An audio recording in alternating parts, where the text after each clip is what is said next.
In Search of Great Stories presents D-R-A-M-A drama. Spoil the hell out of this movie. What happened to the tow truck, Winston? There's a lot of meta here. Let's get to watching great movies. Welcome to Movie Lover 22.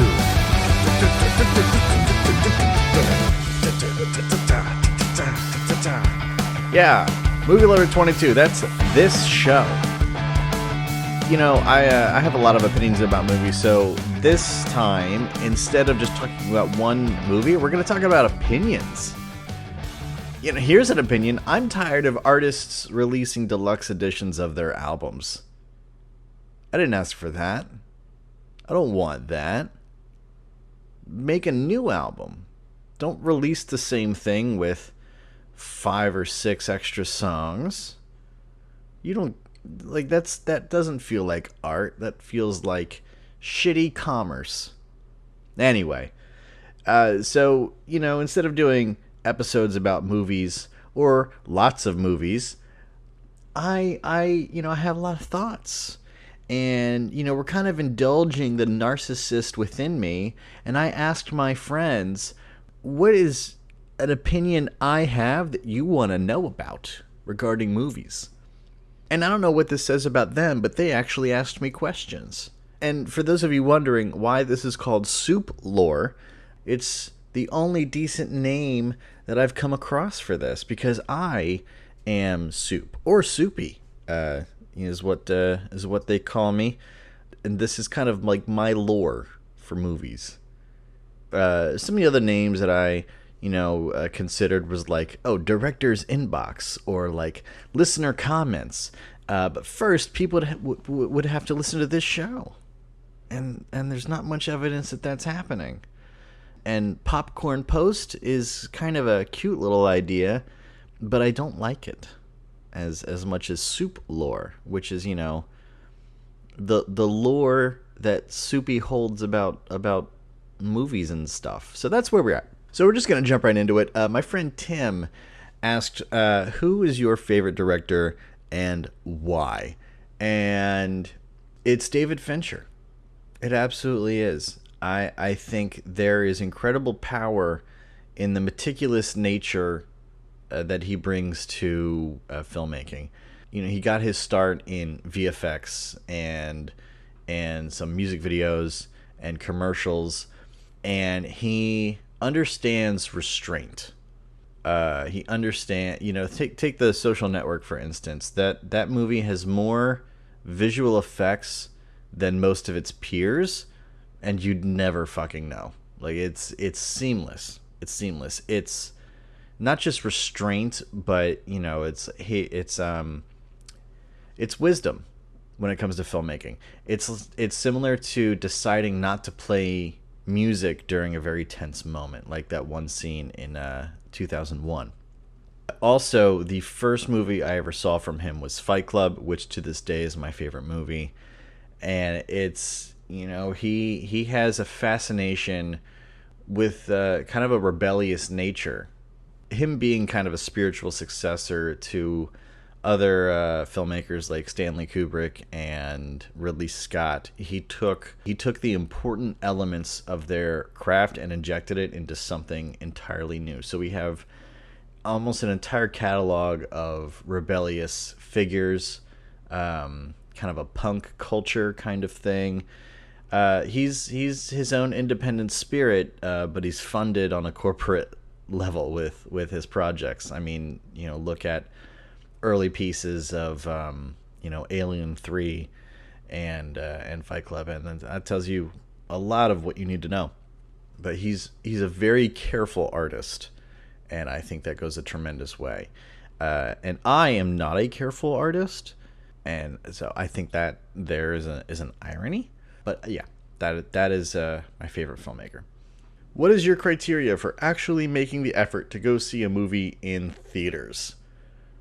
A lot of it is scope and emotion. I have talked about previously how there are films that are made where I can watch the trailer and immediately think, this movie's going to be a piece of shit. Therefore, I'm not going to go see it in theaters. I'm not going to stream it. I'm not going to buy it, whatever. But there are movies that communicate, that speak. This will be something to see, almost like an event. The movie that got me back into making this show after not making any episodes for 3 years was Longlegs. When I saw that trailer, and it just gave me the fucking creeps, and I grabbed a friend and said, hey, let's go see this movie. Watching films in a cinema is unlike any other movie watching experience. For me, that is magic. Like the movie magic is a thing for me. It's almost a sacred space. And to experience a movie that way is unparalleled. I've seen a few of my favorite movies on the big screen over the last few years. Inglourious Bastards, The Matrix, Indiana Jones and the Last Crusade. It doesn't even compare to even the home theater. I have surround sound. Yeah, that's awesome. That's great. But there really is nothing like sitting in a theater and the story happening right in front of you. It's that stupid fucking Nicole Kidman AMC thing is so cheesy and so dumb. I hate it, but it does speak to me.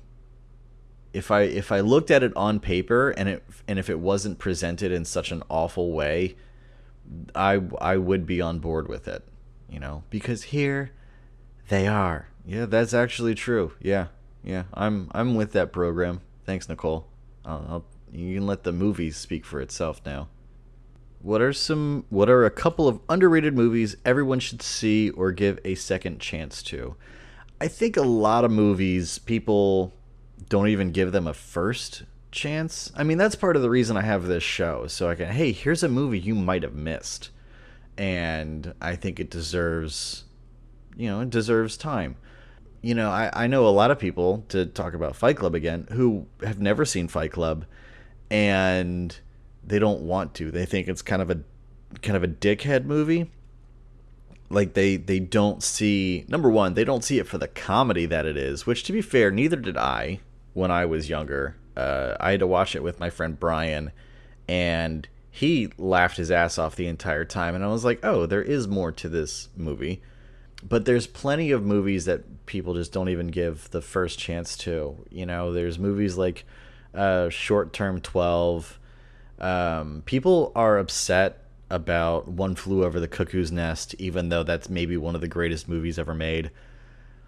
Lots of indie movies people don't really give a shit about, but they should. 50-50 is fantastic. Swiss Army Man. This is a little bit of a hard question, because everyone's a little bit different. And it's not just that movies are underrated. It's that people have one or two things against the movie, and then they just don't want to get over. If the movie is too long, or it has X actor and I don't like them, or this happens in the movie, and we miss the forest for the trees. It's also something that we're all guilty of. I refuse to watch Roman Polanski movies. I can't get over that. And I don't really want to. I don't feel like I need to. I think my life will continue to go on just fine without having seen Chinatown or The Pianist. But then there's movies like The Grand Budapest Hotel, which I think not enough people have seen, or they think is just okay.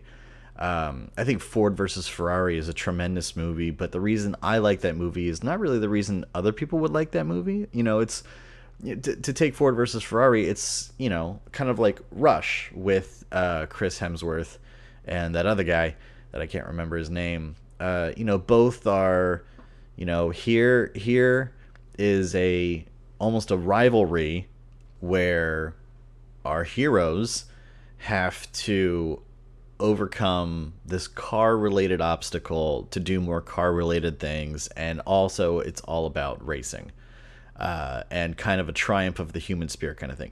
But the reason I love Ford versus Ferrari is for Christian Bale's character. When he's testing and racing, you can see the joy that flows through him, because that is what he was fucking designed to do. You can see it, and I think that's communicated so perfectly in that movie, and it's fucking inspiring. But other people are just like, that was funny. It's just a fun, like a guy movie kind of thing. And I'm just like, yeah, but you're like, this other thing is so fucking cool, and we're missing it. Honestly, an easier question would be, what is an overrated movie that people need to shut the hell up about?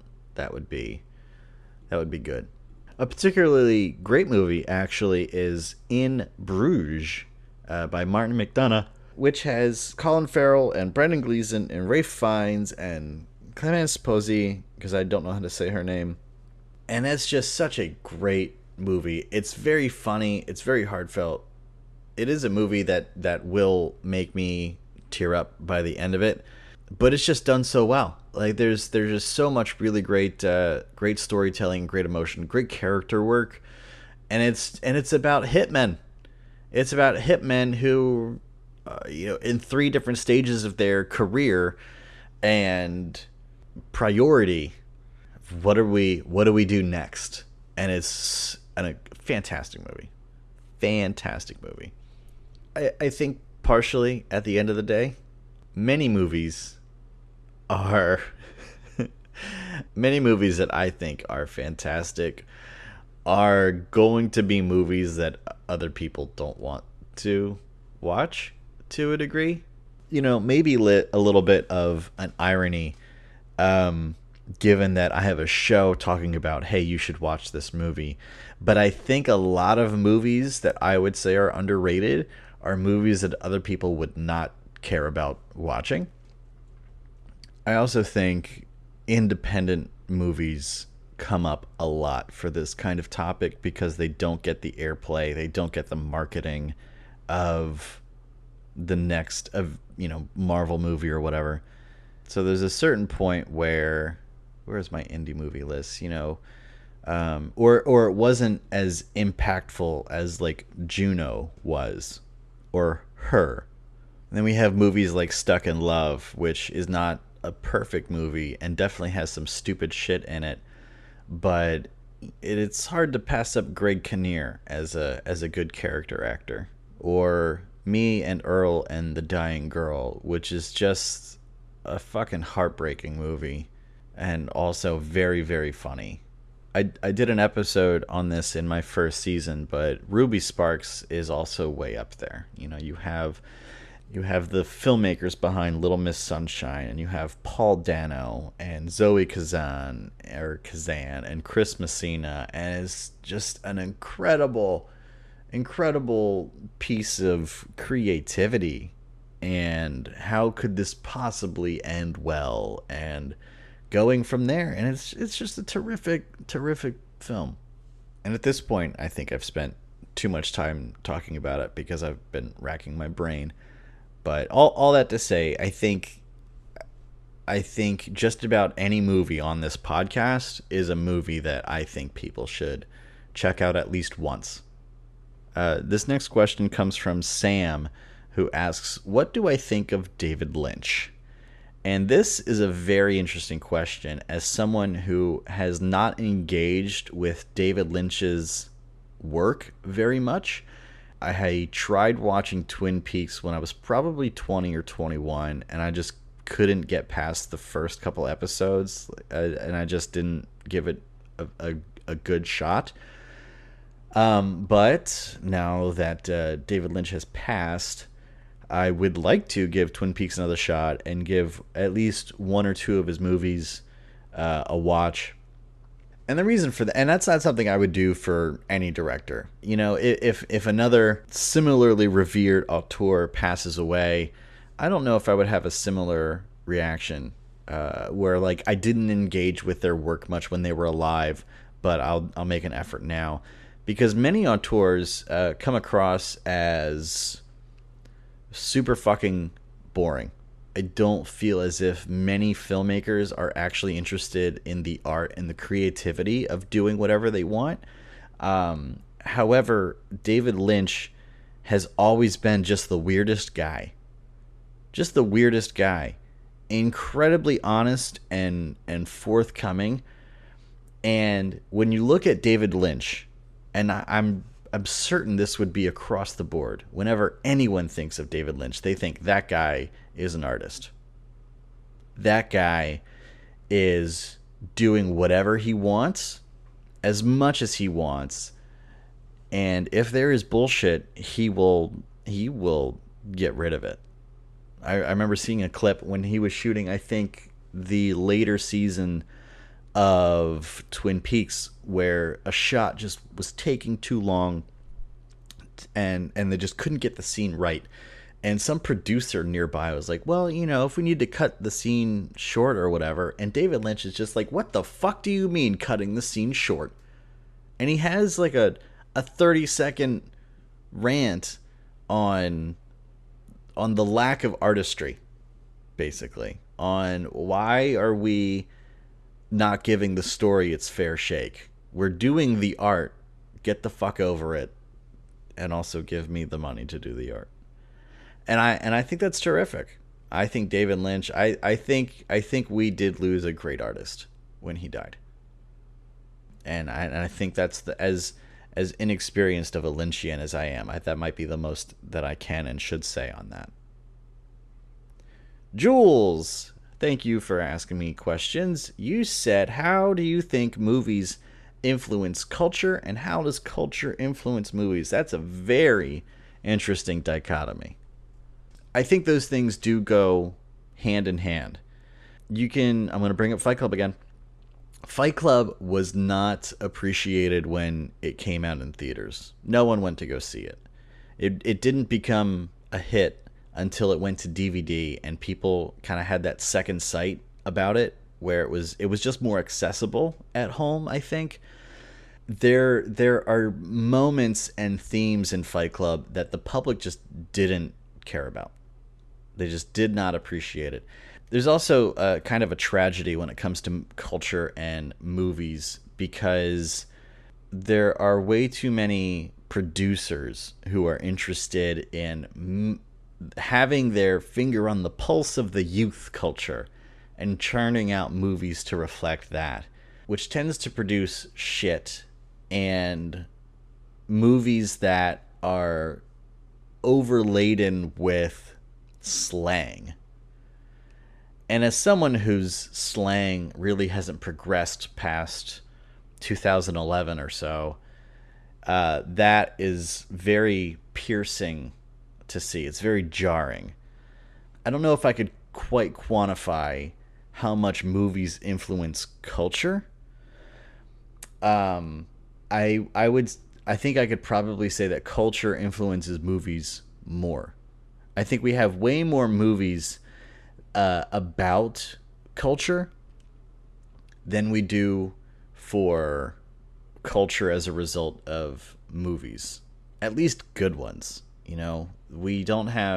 We are a society of memes at this point. So we have 1,000 memes with that face Kendrick Lamar made at the Super Bowl halftime show when he basically shat on Drake, which was, it was good.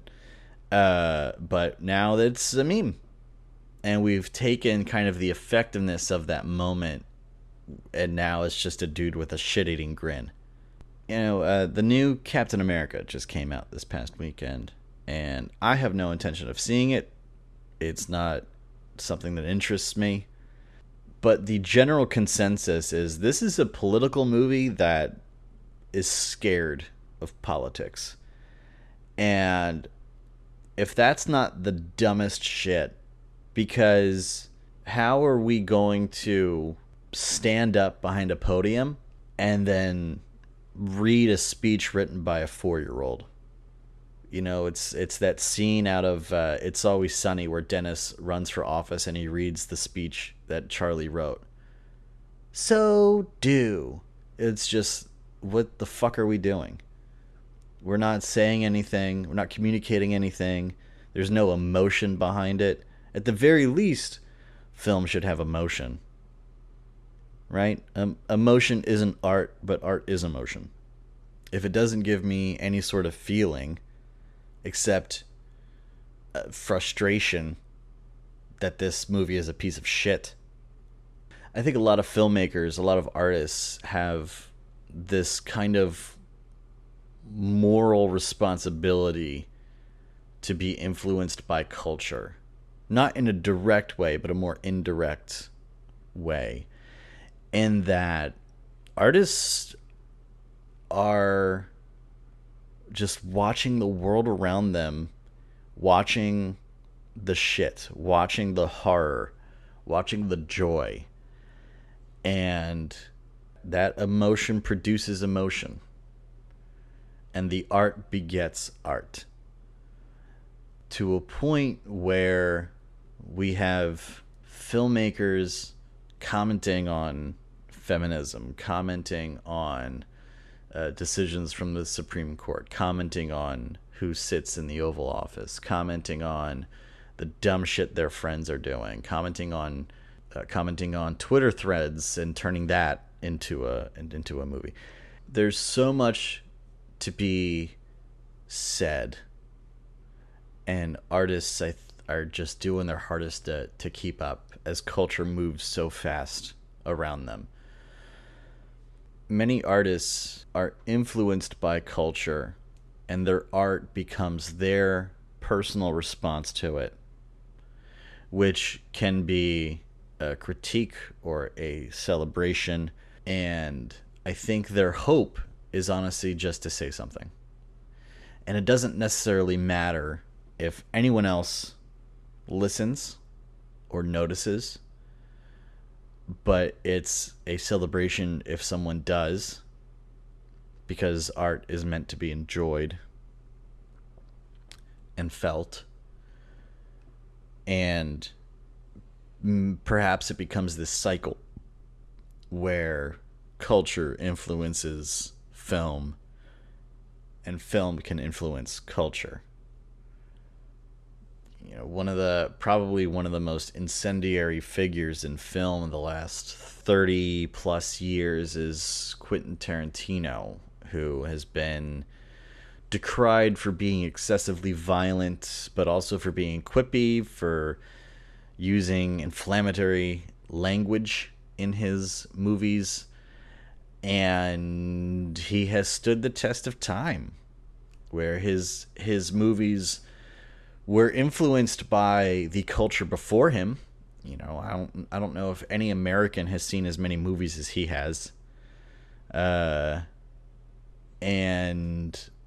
he might be the best possible example of being influenced by culture and then influencing culture afterwards. You know, Reservoir Dogs and Pulp Fiction were things that people had never fucking seen before. You know, the nonlinear storytelling, certain images and concepts just hadn't been done before, and now they've been copied endlessly because of one guy.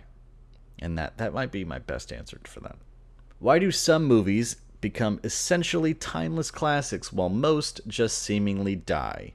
Because most deserve to die. Most movies are garbage. We live in a day and age where more movies are being made per year than ever before, and this is consistently happening, and that number consistently grows. While there is something to be said for, yes, more art, more creativity, more expression, that also produces more shit as a consequence of that.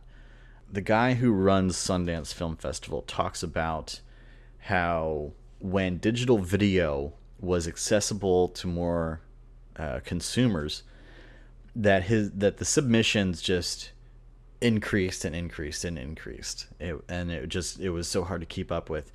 You know, in the late 90s, the submissions was in the 2000s, and then in the mid 2000s, the year, you know, in 2005 they had 6,500 film submissions. So we imagine how much of those absolutely sucked. And that's just Sundance. That's one film festival in one area. That's not counting for the world. That's not counting the absolute bullshit that some indie studios and you can't tell me that most of the Sony Marvel movies need to live.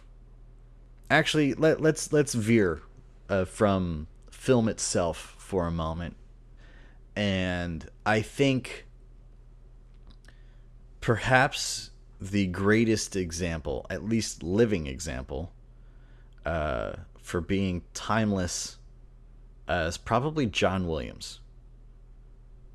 I think there are very few figures in modern art that have touched so many things, and it's been so widely loved. Widely loved. Even if you don't know what it is, you're like, oh, this sounds great. Yeah, how many people under the age of 30, 35 can tell you what the old Superman theme is? But if you hear it, it sounds good. It sounds really good. And even if it was utilized today, it would probably still fit.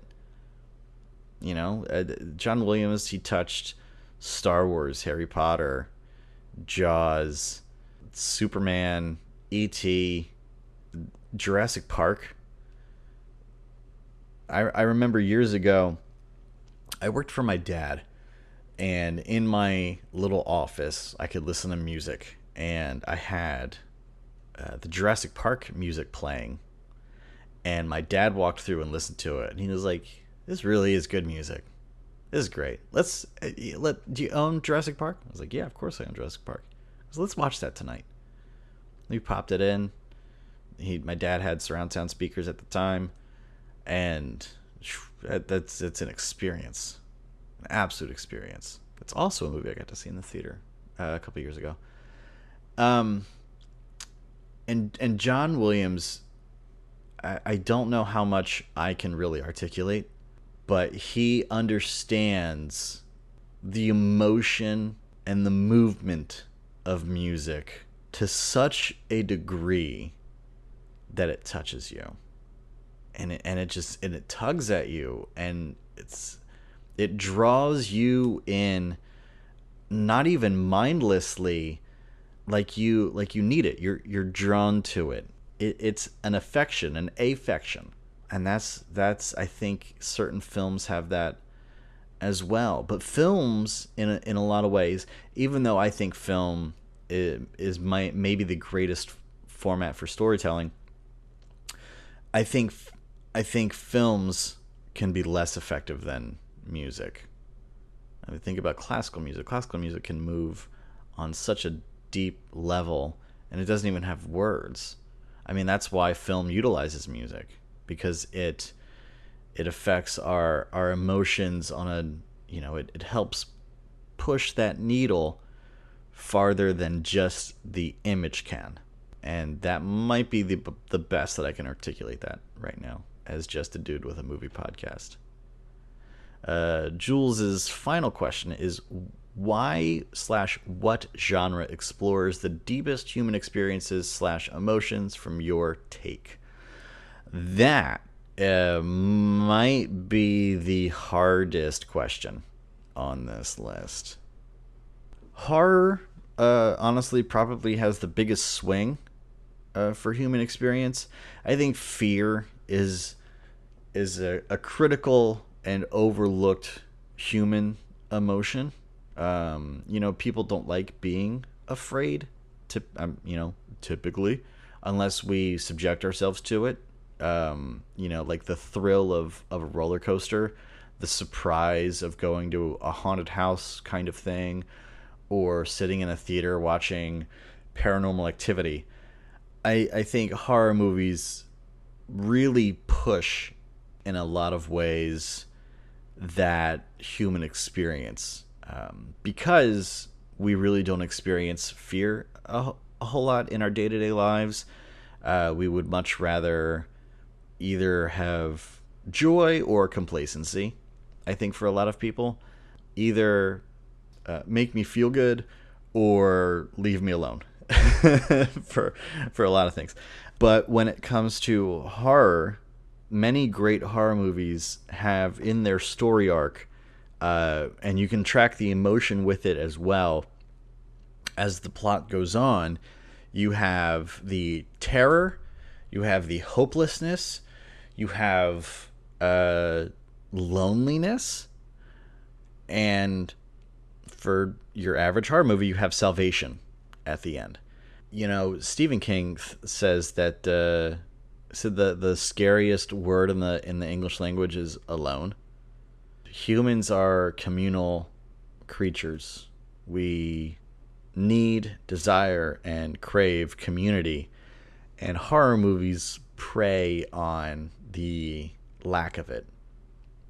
The Thing by John Carpenter is a movie about 12 guys trapped with an alien that can turn into any one of them, and it becomes this thriller of distrust, where community is just taken away so swiftly and paranoia skyrockets. Horror, I think, probably has the biggest dive into human emotion. I think, you know, fear comes with bargaining and pleading, and weeping. You know, people don't like to cry. People are scared of crying, and they're scared of emotion that leads them to crying. They don't want to be upset. They don't want to feel sad. And horror can take you there real fast. And I think that's actually really, really important. Thanks, Jules. Good questions. Difficult questions. Cal says, can you give me your elevator pitch for someone who doesn't feel the need to ever see a movie in the theater again? Do you hate living? Dude, the fucking movie theater experience is unlike anything.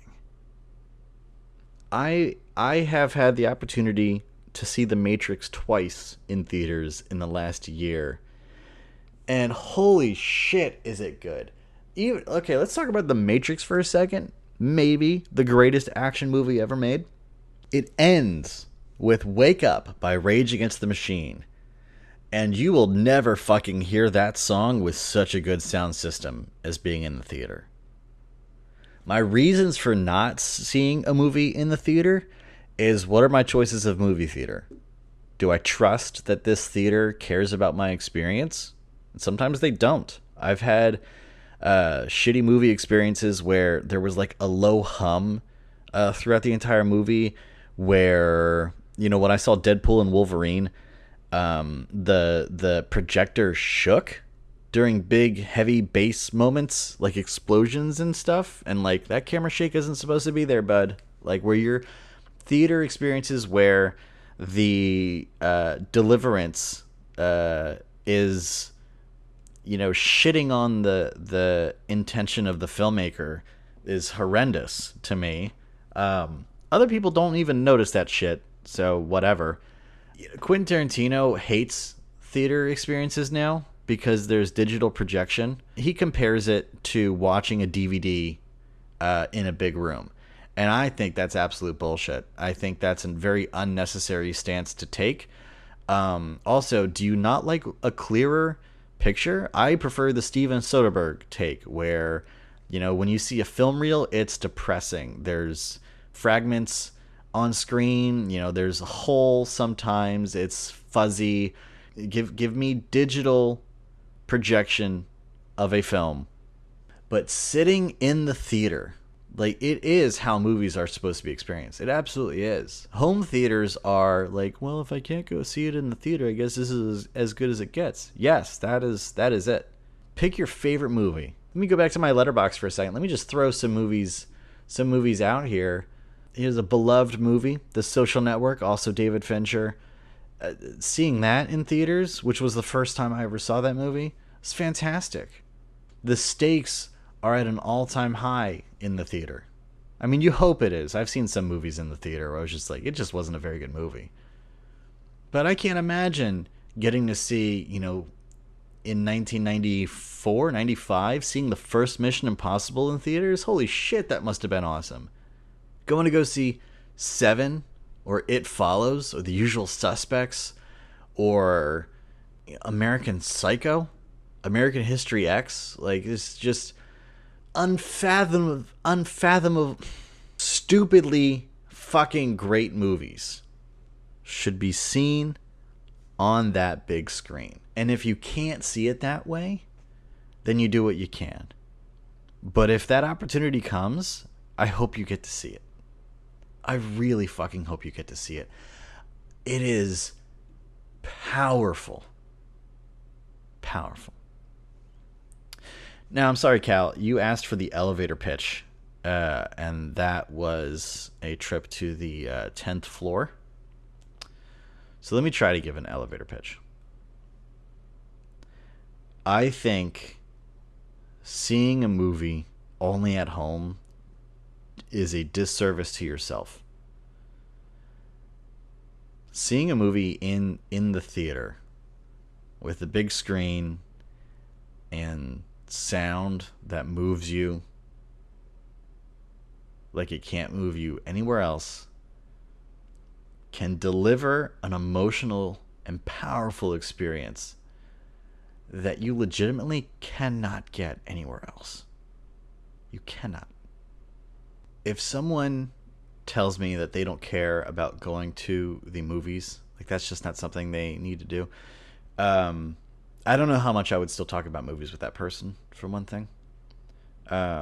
Clearly, movies are a very important part of my life. A salesman can only do so much, but if someone isn't interested in something, then they're not interested in it. However, if it's like that, just that spark that they're missing, then I would lead with that. Because seeing a movie in the theater is unlike anything else. Picture yourself sitting down and the Jurassic Park movie and the Jurassic Park theme starts playing. Fucking incredible. Fucking incredible. One of the greatest theater experiences I've ever had was a couple of years ago. A local theater was playing Inglourious Basterds, which is one of my favorite films of all time. And I sat down, and it was a matinee showing, and the lights went dark. It was a packed theater. It's Sunday, 2 p.m, and the film opens dark, and then The Green Leaves of Summer by Nick Perito starts playing, and just fucking chills. I've seen that film, ad nauseum. I'm familiar with it. So I knew what was to come, and it's unparalleled in that environment, the big screen with all the other people, and I'm an introvert, and I don't give a shit about other people. But in that moment, I knew we were in for an experience. And it is an experience. It absolutely is.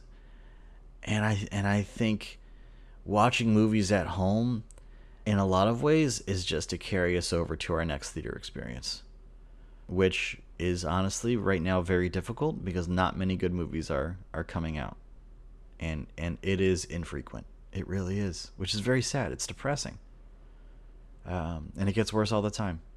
But there are films that arrive and you're like, you know what? I'm going to go see that one. And it's powerful. And Cal, your brother, loves this word, and it is ethereal. It really is. Also, do yourself a favor, and I can't play it here because I'll get copyright, but look up Nick Perito, The Green Leaves of Summer, and just let it play through. And imagine yourself sitting in a theater that's dark, and you see the opening credits of Inglourious Basterds, and just let that go. Fucking fantastic. All right, and my last question, it comes from my friend Sia. Sia asks, what is a bad movie you hold close to your heart because of its pop culture significance? That is also a good question. to be frank, I like to think that I don't like bad movies. Nor that I watch bad movies, really. I really try to be picky with what I watch because I value my movie time.